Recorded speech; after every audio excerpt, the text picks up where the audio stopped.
देख रहे हैं हल्ला बोल, आपके साथ मैं हूं अंजना ओम कश्यप। इस देश की संसद में असहिष्णुता पर बहस हो रही है, लेकिन उसी असहिष्णुता पर बहस करते हुए अक्सर तमाम वक्ता इस मुद्दे पर सहनशीलता खोते हुए दिख रहे हैं। बहरहाल अपनी अपनी असहिष्णुता, जी हां, हर कोई अपने तरीके से दावे कर रहा है और आरोप लगा रहा है। इधर मोहम्मद सलीम ने पूरे चर्चा की शुरुआत की, तो दूसरी तरफ सरकार की तरफ से मीनाक्षी लेखी को हमने बोलते हुए सुना। क्या कहा नहीं कहा उस पर हम चर्चा करेंगे, लेकिन उससे पहले कौन से हैं वो 5 सवाल जिन पर आज हम करेंगे चर्चा। सबसे पहले सवाल यही कि क्या इस बहस से देश में माहौल बदलेगा? असहिष्णुता पर बहस से क्या बदलेगा देश का माहौल?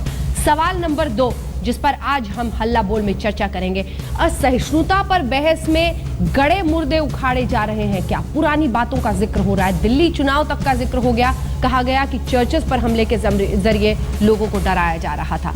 असहिष्णुता के मुद्दे को ज्यादा तूल दिया जा रहा है क्या? क्या इस देश में और ज्वलंत मुद्दे नहीं है? कैसे देश में जहां आज भी आधा से ज्यादा आबादी गरीबी और भूखमरी से लड़ रही है, क्या वहां पर जानबूझकर असहिष्णुता को मुख्य मुद्दा बनाकर देश को गुमराह किया जा रहा है? असहिष्णुता का मुद्दा सरकार के खिलाफ क्या एक हथियार मिल गया है विपक्ष के हाथ में, इसीलिए उन्हें लगता है कि यही वो हथियार है जिससे हम सरकार पर धावा बोल सकते हैं, लेकिन आम आदमी से जुड़े मुद्दों को क्या वो इसी में नजरअंदाज कर रहे हैं? असहिष्णुता पर विपक्ष अपनी सियासत चमका रहा है क्या? क्योंकि हमने सुना मोहम्मद सलीम साहब को बड़े ही प्रभावी अंदाज में भाषण दे रहे थे, लेकिन क्या इस भाषण से देश का माहौल बदलेगा? ए और बी, क्या इससे जिस भुखमरी के खिलाफ जंग की वो बात कर रहे थे, आह्वान कर रहे थे, वो जंग क्या ऐसी बहस से छिड़ेगी? इसी पर हम करेंगे सवाल जवाब। कई खास मेहमान हमारे साथ इस चर्चा में शामिल हो रहे हैं, लेकिन उससे पहले आइए आपको सुना देते हैं मोहम्मद सलीम ने आज बड़े ही प्रभावी अंदाज में धावा बोला सरकार पर, और जब वो बोल रहे थे तो किन किन आरोपों के जरिए सरकार को घेरा। कई खास मेहमान हमारे साथ इस पूरी चर्चा में जुड़ रहे हैं और कुछ ही देर में मोहम्मद सलीम साहब भी हमारे साथ इस चर्चा में जुड़ जाएंगे, लेकिन सबसे पहले आपका परिचय करा दें। हमारे साथ संबित पात्रा जी, डॉक्टर संबित पात्रा भारतीय जनता पार्टी के राष्ट्रीय प्रवक्ता जुड़ गए हैं। संजय निरुपम जी, प्रवक्ता नेता कांग्रेस पार्टी के हमारे साथ जुड़ गए हैं। राकेश सिन्हा जी, संघ विचारक हमारे साथ जुड़ गए हैं। सुधींद्र भदौरिया साहब बीएसपी के नेता हमारे साथ जुड़ गए हैं। मोहम्मद सलीम साहब भी कुछ ही देर में हमारे साथ जुड़ेंगे और हम आपको सुनाएंगे मीनाक्षी लेखी ने इसका जो जवाब दिया, क्योंकि उस पर मैं संजय निरुपम जी आपकी प्रतिक्रिया चाहूंगी। लेकिन उससे पहले डॉक्टर संबित पात्रा, मोहम्मद सलीम ने आज अपनी आखिरी लाइन यही कही कि सरकार के लिए तो हिंसा परमो धर्मा है, क्या जवाब देंगे?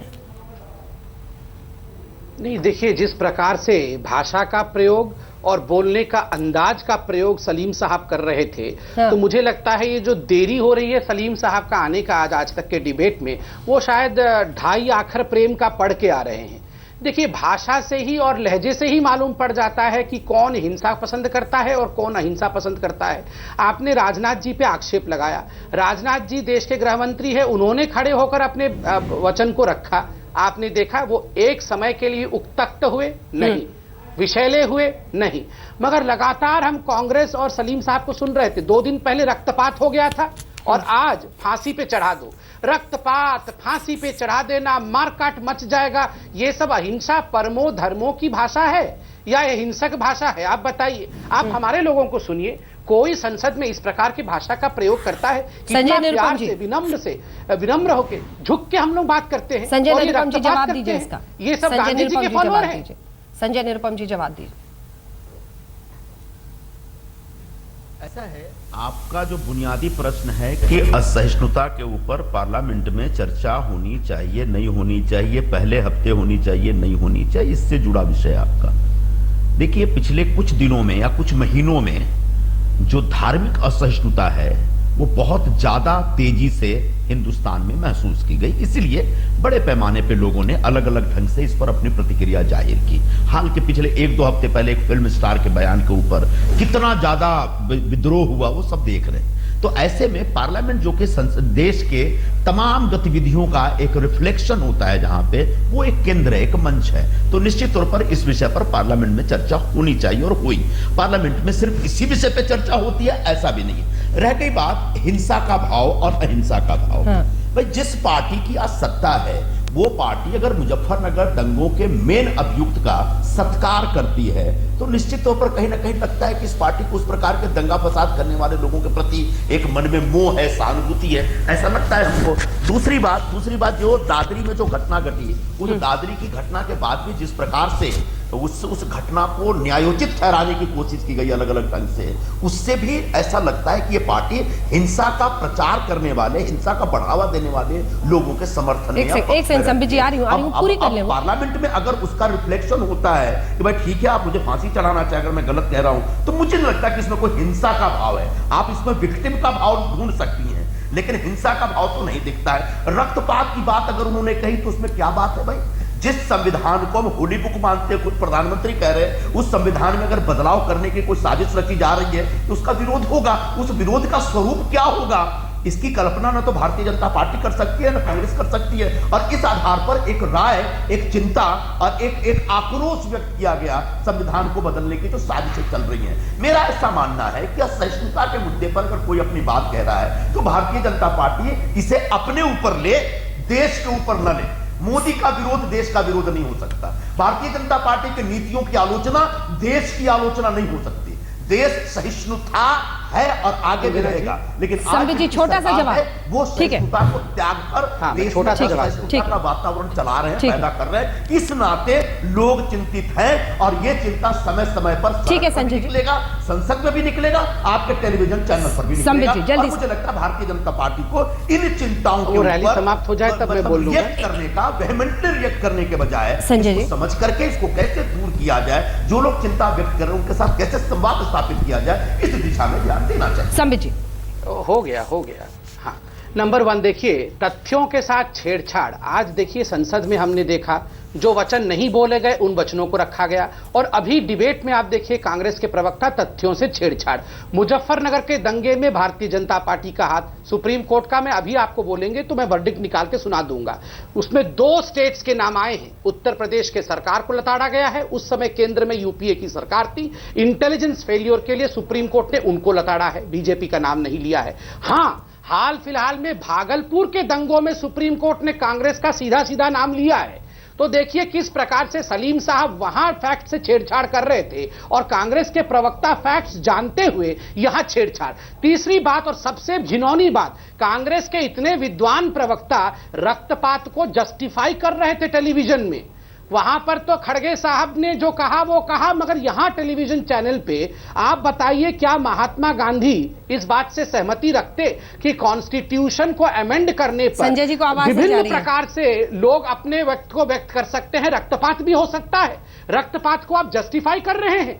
आप बताइए, नेशनल प्रवक्ता कांग्रेस का रक्तपात को बोल रहा है हो सकता है, और बोल रहे हैं कि वो सहिष्णुता पे है, और जब पूछा जा रहा है तो ऐसे वैसे सब हाथ कर रहे हैं। बताइए, उनसे उत्तर पूछिए। ठीक है, क्या ये कांग्रेस का ऑफिशियल स्टैंड है? ये मैं उनसे पूछूंगी। फिलहाल उनको संपर्क हमारा कट गया है, हमारी आवाज उन तक नहीं पहुंच रही है। लेकिन मुजफ्फरनगर से आपने पूरा ही दामन अपना साफ कर लिया। संजीव बालियान कौन है संबित पात्रा जी? देखिए, मैं कुछ नहीं जानता हूं, मैं सुप्रीम कोर्ट को जानता हूं। सुप्रीम कोर्ट के वर्डिक्ट को अगर आप पढ़ेंगी तो मैं आपको भेज दूंगा मैडम, और उसमें क्लियर कट 2 चीजें कही गई हैं। Administrative failure of the Uttar Pradesh government and intelligence failure of the then central government, जो कि यूपीए की सरकार थी। लेकिन वहां पे संजीव बालियान का नाम नहीं है। संजीव बालियान के नाम पे आज भी चार्जशीट नहीं है। क्यों नहीं है? क्योंकि जो उत्तर प्रदेश की सरकार है वो कोई तथ्य अर्थात एविडेंस कोर्ट में नहीं रख पाई है। कोई भारतीय जनता पार्टी ने उनके हाथ नहीं बांधे हैं कि आप एविडेंस मत रखिए। अभी एविडेंस रख दीजिए, आज शाम को रख दीजिए एविडेंस जाके। हमने रोका है क्या उत्तर प्रदेश की सरकार? ध्यान माइक संभाल। मुजफ्फरनगर राइट्स केस में वो अक्यूज्ड है। इस देश में इस वक्त की सरकार में मंत्री भी हैं, तो तथ्य अलग अलग होते हैं। तथ्यों को अपने हिसाब से पेश करना भी एक फनकारी है, और उसमें तमाम प्रवक्ताओं को बहुत महारत हासिल रहती है। मैं आपसे जवाब लूंगी निरुपम जी, लेकिन उससे पहले मैं एक बार राकेश सिन्हा जी और सुधींद्र जी के पास जाना चाहती हूँ। राकेश सिन्हा जी, बड़ा सवाल ये है, मुझे पता है आप क्या बोलेंगे नहीं बोलेंगे, आपकी क्या सोच रहेगी, लेकिन इन सब के बीच देश की सोच कहां जाती है? सहनशीलता पर, असहिष्णुता पर बहस करनी है और उसमें ही असहनशीलता दिख रही है दोनों तरफ से। सवाल ये उठता है कि कई बार लगता है कि सिर्फ टाइम पास किया जा रहा है, क्या इससे देश का माहौल बदल जाएगा? असल मुद्दे गौन हो जाते हैं और ऐसे मुद्दों पर 800 साल बाद कोई हिंदू सम्राट फिर से आया है, इसी पर संसद उलझी रही कुछ घंटे।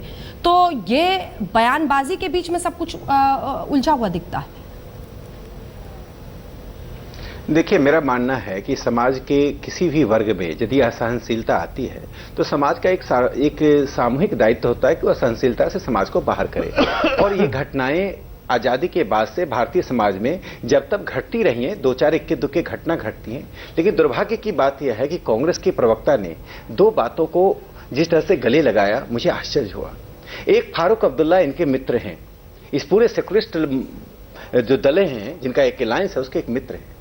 वह जब कहते हैं कि पीओके पाकिस्तान का है, संसद के द्वारा पारित प्रस्ताव की आम सहमति से पारित प्रस्ताव के खिलाफ एक व्यक्ति जाता है, उस पर कांग्रेस कुछ नहीं बोलता है। यह असहिष्णुता तो संप्रभुता के खिलाफ है, भारतीय जनतंत्र के खिलाफ है, भारत की जनता और संसद के खिलाफ है। एक दूसरी बात, इनके एक बड़े महासचिव हैं, उन्होंने, भारत सरकार ने दिया अशोक चक्र मोहन चंद्र शर्मा को। मैं उनका बार बार नाम नहीं लेना चाहता, उनका परिवार दुखी होता है। उस व्यक्ति को भरे जवानी में मार दिया गया आतंकवादियों के द्वारा। भारत सरकार ने, राष्ट्रपति ने अशोक चक्र दिया, उस पर सवाल कौन खड़ा कर रहा है? क्या सोनिया गांधी ने उस व्यक्ति को बुलाकर कहा यह सवाल गलत खड़ा करेगा? क्या सोनिया जी ने देश से माफी मांगी? देखिए, आरोप प्रत्यारोप से हम आगे नहीं जा सकते हैं। यदि आरोप प्रत्यारोप लगाते रहेंगे तो देश आगे नहीं बढ़ेगा। आज देश के सामने सामाजिक आर्थिक मुद्दे हैं, आज देश के सामने क्लाइमेट का मुद्दा है। भारत का प्रधानमंत्री क्लाइमेट पर बहस करने गए हैं, वहां क्लाइमेट पर बहस हो रहा है। यहाँ पर आप असहिष्णुता फोबिया हो गया है, इंटॉलरेंस फोबिया से कांग्रेस ग्रस्त है। ठीक है, क्या इंटॉलरेंस फोबिया से सब ग्रस्त है? ये सवाल सुधींद्र जी मैं आपसे पूछूंगी। हवा बना रहे हैं, फोबिया फैला रहे हैं आप लोग सुधींद्र भदौरिया साहब, इंटॉलरेंस और असहिष्णुता के नाम पर। देखिए, ये फोबिया की संज्ञा दे रहे हैं। हाँ। इस देश के अंदर आपने देखा कुछ समय पहले जहां हरियाणा हमसे मुश्किल से 40-50 किलोमीटर दूर दो बच्चों को, दलित बच्चों को जला दिया गया, उस पे भारत सरकार के मंत्री कहते हैं कि ये हर चीज पे टिप्पणी करेंगे, जैसे कुत्ते पे पत्थर फेंक दिया जाए उस तरह की घटना पर भी हम टिप्पणी करेंगे। मैं ये कहना चाहता हूं, यहां से 100-125 किलोमीटर दूर पर 1 लाख लोग बेघर हो गए हैं मुजफ्फरनगर के अंदर। जाके देखिए, अब जब सर्दियां पड़ेंगी ठिठुरती हुई, उनके पास रजाइयां नहीं है, कपड़े नहीं है, घर नहीं है और उन लोगों को बेघर कर दिया गया। मैं कहना चाहता हूं कि असहिष्णुता कोई नई चीज नहीं है, भारतीय समाज के अंदर पहले भी रही है। बाबा साहब भीमराव अंबेडकर के संदर्भ में जो संविधान बना है उस पर जो चर्चा करते हुए बहन मायावती जी ने आज काफी विस्तार से, क्योंकि संसद के दोनों सदनों पर बहस हो रही थी, इस बात को रखा है। उन्होंने बताने की कोशिश की है कि हमने तो दोनों तरफ से सुधींद्र जी इतना सोचकर भी एक ही इंसिडेंट कोट कर पाए, एक ही इंसिडेंट कोट कर पाए। संबित जी आपकी बात का जवाब देना चाह रहे हैं। संबित जी जल्दी से ब्रेक के लिए जा रहे हैं। नहीं, मैंने आपकी बात समाप्त नहीं कर ली है। एक सवाल आपकी बात समाप्त नहीं कर ली है। एक सवाल इनसे पूछिए, सहिष्णु हो जाइए। मुझे अपनी बात, अंजना जी छोटा सवाल है, अंजना जी छोटा सवाल है, थोड़ा सहिष्णु हो जाइए, का जवाब दूंगा। सुधींद्र जी, ठीक है सुधींद्र जी पूरी कर ले, जल्दी से ब्रेक के लिए रुकना। बात भी नहीं कहने दे रहे हैं। ठीक है सुधींद्र जी बात पूरी कर ले। मुझे आप अपनी बात भी नहीं समाप्त करने दे रहे हैं। मेरा सवाल आप कीजिए ना सर। मेरा सवाल है कि क्या डर फैला रहे हैं आप लोग? अभी सुप्रीम कोर्ट का हवाला दिया। मैं ये कहना चाहता हूं, इन्होंने सुप्रीम कोर्ट का हवाला दिया। Justice Vishnu Sai, honourable justice high court ने रिपोर्ट सबमिट की है। मैं चाहता हूं वो रिपोर्ट सामने रखी जाए। उसमें भारतीय जनता पार्टी और समाजवादी पार्टी दोनों को उन्होंने दोषी ठहराया है और गवर्नर साहब के सामने वो रिपोर्ट गई है, आज तक सामने नहीं आई है ठीक से, ताकि जनता को मालूम पड़ जाए कि किस तरह से इन लोगों ने मिलकर, मुजफ्फरनगर हो चाहे ये दादरी हो, एक साजिश, एक षड्यंत्र चल रहा है। देश के अंदर एक ऐसा माहौल बना दिया जाए जिससे लोग बढ़ जाएं। और फिर ये इनसे पूछिए, इनके मंत्री नहीं कहते हैं कि उनको पाकिस्तान खदेड़ दिया जाए? क्या गिरिराज सिंह कहते हैं? ठीक है, यही से हम चर्चा को आगे लिए चलेंगे। महत्वपूर्ण बात आप कह रहे हैं कि देश को बांटने की एक साजिश की जा रही है। बार बार कहा जाता है अगर आप सहमत नहीं है जाइए पाकिस्तान। क्या सोच है इसके पीछे? अपनी अपनी असहिष्णुता। हल्ला बोल में ये नाम इसलिए क्योंकि आज जब संसद में पहले मोहम्मद सलीम ने बोला, उसके बाद मीनाक्षी लेखी ने बोला, तो मीनाक्षी लेखी का यह आरोप था कि दरअसल विपक्ष जानबूझकर चुनाव के इर्द गिर्द असहिष्णुता पर बहस छेड़कर, देश में माहौल बनाकर, जानबूझकर देश को गुमराह करता है। दिल्ली चुनाव के पहले गिरजाघरों के इर्द गिर्द ऐसा किया गया था और बिहार चुनाव के इर्द पहले दादरी और उसके आसपास ये पूरी बहस छेड़ी गई थी। सुनिए क्या इल्जाम है उनका जो सदन में उन्होंने लगाया, उसके बाद बहस की शुरुआत करेंगे। सभी खास मेहमान हमारे साथ बने हुए हैं। मैं चाहती हूं संजय निरुपम जी आप इस आरोप का सीधा जवाब दें, क्योंकि ये कहना है सत्तारूढ़ पार्टी का कि जानबूझकर चुनाव के इर्द गिर्द दरअसल आप लोग असहिष्णुता पर बहस छेड़ देते हैं, देश को गुमराह करते हैं। अंजना जी, बीच में मेरा माइक खराब हो गया था, इसलिए मुझे नहीं पता बाकी किसने क्या कहा, इसलिए मैं आपके सवाल के जवाब से ही शुरू करता हूं। ये भारतीय जनता पार्टी का बहुत पुराना रोना है कि ये जो घटनाएं घटती हैं, हाँ। जानबूझ के घटनाएं घटाई जाती हैं और उसका नाजायज फायदा उठाया जाता है बीजेपी के खिलाफ दुष्प्रचार करने के लिए। मैं चर्चों पे जो हमले हुए उस डिटेल में मैं नहीं जाना चाहता हूं, क्योंकि मुझे ज्यादा नॉलेज नहीं है दिल्ली में चर्चों पर जो हमले हुए क्या हुआ। लेकिन दादरी कांड में कौन शामिल था? जो 12 लोग गिरफ्तार हुए उसमें 11 लोग बीजेपी के कार्यकर्ता थे। दादरी कांड के बाद किसने उसको जस्टिफाई किया? वहां के एमपी ने क्या बोला, बीजेपी के एमएलए ने क्या बोला, उसके बाद दलित बच्चों की जो हत्या होती है उनके मंत्री ने क्या बोला, वीके सिंह जी ने, ये सब क्या हम लोगों ने किया? ठीक है, ठीक है। कहीं ना कहीं भारतीय जनता पार्टी की जो सरकार है और उस सरकार में जो शामिल लोग हैं वो इतना ज्यादा बदतमीजी से बात करते हैं, देश के कानून और संविधान की उपेक्षा करते हुए, हाँ। उसका अपमान करते हुए, जिस प्रकार से बीजेपी पर कोई भी आरोप लगेगा, तो अगर आप बीजेपी से सहमत नहीं है तो पाकिस्तान चले जाएं। हर आदमी की देशभक्ति के ऊपर सवाल उठाते हैं भारतीय जनता पार्टी के लोग। तो कहीं भारतीय जनता पार्टी को अपने आस्तीन में झांकना पड़ेगा, गुनाह उनकी तरफ से हो रही है। संबित जी इसका जवाब दीजिए, फिर फौरन राकेश जी आपके पास। हाँ राकेश जी, एक मिनट, ठीक है राकेश जी की मैं बात खत्म कर रहा हूँ और एक मिनट बाकी है। मैं भी कुछ कहना चाहूंगा। रैली होता है फिर हम लोग जवाब देते हैं। मैं जरा खत्म कर लूं अपनी बात। हाँ राकेश जी पे जल्दी से जवाब दे दीजिए। हाँ सर, रैली खत्म करिए। देखिए मैं दो बात कहना चाहता हूँ। रैली है और आप जो बोलेंगे वो बहुत बड़ा बयान है, ये आप लोगों की। अरे संजय निरुपम जी, आप बताइए रैली नहीं तो क्या है ये? यही राजनीतिक असहिष्णुता है। अगर विपक्ष में बैठे लोग अपनी आप बोलते रहते हैं। अंजना जी जाए चुप कराइए। अगर इनका एक इसमें वक्त बर्बाद होगा। आप तीनों से मेरा रिक्वेस्ट है, प्लीज एक सेकंड सर, एक सेकंड। आप तीनों से मेरा रिक्वेस्ट है बारी बारी से बोले। संजय जी आपने बात पूरी कर ली ना अपनी, आपने जवाब दे दिया उनकी बात के अंदर है, हम लोगों को भी मौका दिया जाए। एक मिनट संजय जी प्लीज जल्दी से अपनी बात पूरी करें। मैं अंजना जी, 1 मिनट बहुत होता है डिबेट में। डिबेट बचा है कितने मिनट का? अंजना जी आपने मुझसे पूछा था, मैं उत्तर दे दूं। बीजेपी 3 बार मैं यही राजनीतिक अंजना जी विपक्ष की तरफ से अगर कुछ बात की जाती है तो उसका आपने अभी ऊपर आक्षेप लगाया है, क्या मैं उत्तर दे सकता हूँ? मैं एक सवाल संजय से पूछना चाहता हूँ। संजय जी अब 1 सेकंड रुक जाइए। संजय जी अब 1 सेकंड रुक जाइए। थोड़ा चरित्रवान बनिए, पूरा देश पूरी दुनिया आपकी तरफ देख रहा है। Sanjay ji please 1 second. अब मैं उत्तर संजय जी प्लीज, अब मैं उत्तर दे रहा हूं। जवाब सत्ता में आए हैं, वक्त इसी में निकल जाए, आधारित राज व्यवस्था स्थापित करना चाहते हैं। 1 सेकंड जवाब जी, थोड़ा शांत हो जाइए।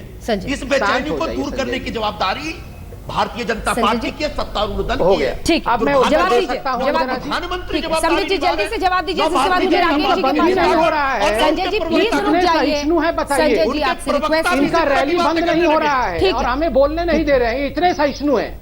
अच्छा, मेरी पहली बात में आपत्ति करता हूं। प्लीज आपके जो प्रदूषित विचार हैं उसको मैं क्या बोलूं? शांत हो जाइए प्रभु, शांत हो जाइए। विचार रैली हो गए। देखिए मुझे तो आपत्ति, मैं जो मुझे तो आपत्ति इस बात की है कि संजय निरुपम जी हमें बता रहे हैं और तमिल सिखाने वाले हैं।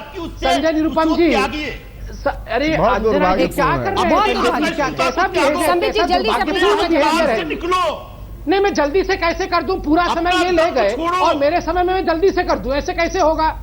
ये आप बोलिए। इनको रोक लीजिए एक बार। रोक लिया देखिए है, आप मेरा अपना एक आग्रह है, आप भी तो सर पूरे रैली में कांग्रेस बोला पार्टी कीजिए ना, तो क्या- रैली क्यों बोलते हैं? आपको पता है पूरे- जानबूझ के आप चिढ़ाने वाले शब्दों का इस्तेमाल करते हैं संबित जी। आंगन कुटी छवा है तो रैली ही तो हो रहा है और क्या हो रहा है? नहीं, ऐसे नहीं बेचारे होता हम है सब ना, सर। दर्शक और ये रैली कर रहे हैं। बोलिए संबित और जी। कैसे होता है बताइए? लोग हैं, इनको उनका टाइम मिला, ये मार्गदर्शन बताइए। कर रहा हूं मैं। जरा प्लीज सुनिए, संजय जी, सुनिए। थोड़ा सा रुक जाइए। सहिष्णुता देखिए। क्योंकि देश संजय चलाने निरुपम की जी रुक जवाबदारी जाइए। जनता ने आपको दी है। संजय निरुपम जी, आपसे चलिए, मेरा आप संजय रिक्वेस्ट जी है, बैठिए। प्लीज रुक जाएं, अन्य लोगों को भी बोलना है। संबित जी जवाब धन्यवाद। दीजिए। देखिए मुझे आपत्ति इस बात की है कि संजय निरुपम साहब ने आज कहा कि भारतीय जनता पार्टी के लोग निहायती बदतमीज हो गए। देखिए विश्व में कोई भी और हमें तमीज सिखा सकता है। संजय निरुपम जी हाथ जोड़ के आपसे निवेदन है, आप जैसे तमीजवान व्यक्ति हमें तमीज सिखाने की आपसे कोशिश ज्यादा ना करें। बदतमीज आपने आदमी महिलाओं कोई के नहीं साथ है इस किस देश प्रकार में। की अभद्रता की टिप्पणियां की हुई है, आपने महिलाओं अरे, के साथ जिस क्या प्रकार की बहस हो रही है अभद्रता भाई? की इसको निजी मत टिप्पणियां की बनाइए। है, कृपया करके आप इसको हमें निजी बहस मत बनाइए, आप प्लीज। अपने शब्दों पे कृपया नियंत्रण करके रखिए, आप बड़े अपने मुद्दे शब्दों पे उठाना नियंत्रण बंद रखिए। आप करिए। राष्ट्रीय प्रवक्ता हैं, आज के ये संदर्भ तमीज में बातें बदतमीज करिए। अच्छे शब्द नहीं है, ऐसे शब्दों का प्रयोग ना करें। हाँ, मैं आप आपत्ति बदतमीजी कर रहा हूं, करें तो मैं आपने आपको आपत्तिजनक बदतमीजी शब्द ना कहा। बोलूं। अरे संबित जी, अंजना जी किस प्रकार संबित का जी जवाब- मुद्दे पर आइए और दादरी में जो अब उन्होंने कहा अब है, बाकी लोग दादरी का बाकी जो उन्होंने लोगों जिक्र को किया, अंजना आप जी, उस पर ऐसा जवाब डिबेट हो दीजिए। सकता है लोगों क्या? का चलता रहेगा। ऐसा डिबेट हो सकता है क्या? आप बताइए।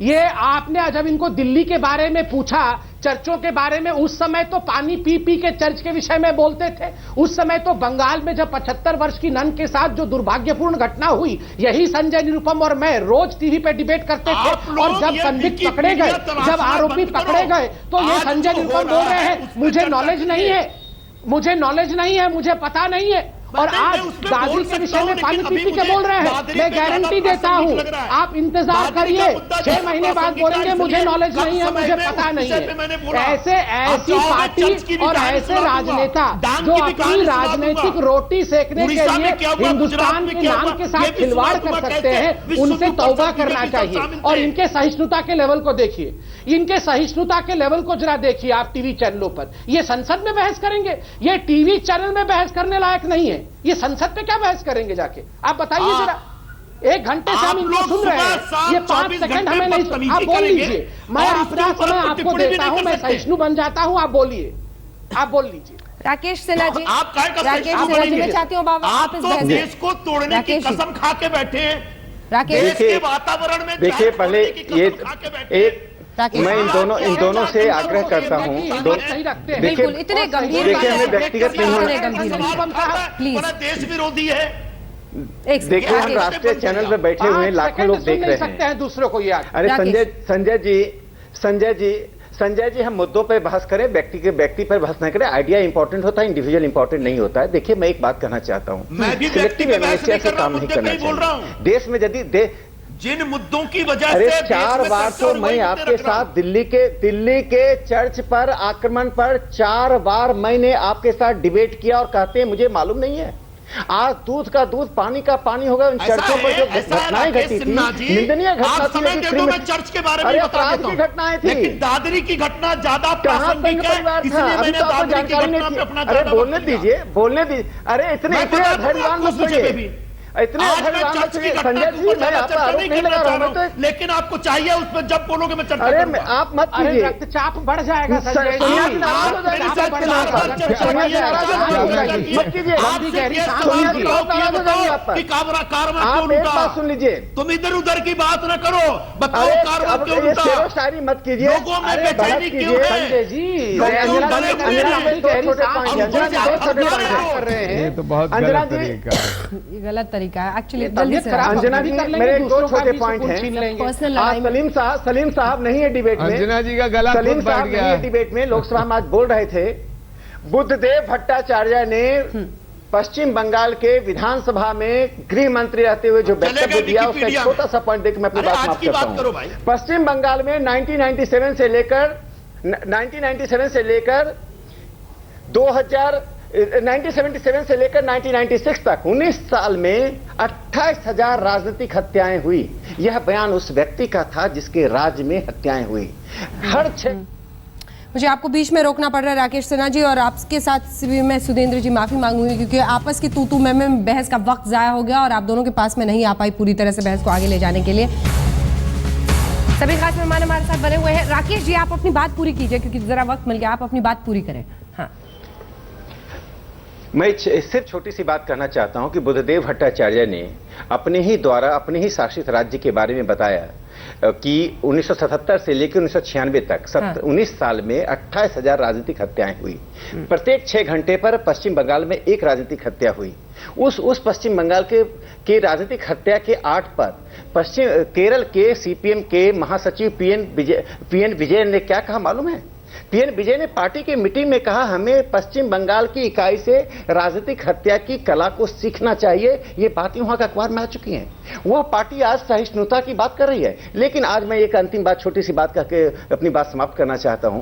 कांग्रेस की तो बात मुझे करनी नहीं, जहां India is Indira, Indira is India का नारा था। लेकिन सीपीएम के बारे में एक छोटी सी बात करनी है। जो सीपीएम जिंदगी भर माओ और मार्क्स को कोट करती रही, आज पहली बार मुंडको उपनिषद को कोट किया। इसके लिए मैं आज सीपीएम को माफ करना चाहता हूं कि आज लग रहा है सीपीएम सांस्कृतिक संघ के सांस्कृतिक राष्ट्रवाद के एजेंडे पर आने के लिए बाध्य हो रही है। राजनीतिक आरोप जो भी लगाएं, और जो आपके एजेंडे पर आ जाए उसको आप माफ कर देते हैं ना राकेश जी? मुंडको उपनिषद को जो आपके एजेंडे पर आ जाए उसको आपको खुश कर देता है। सोनिया जी भी सांस्कृतिक राष्ट्रवाद अपनाएं।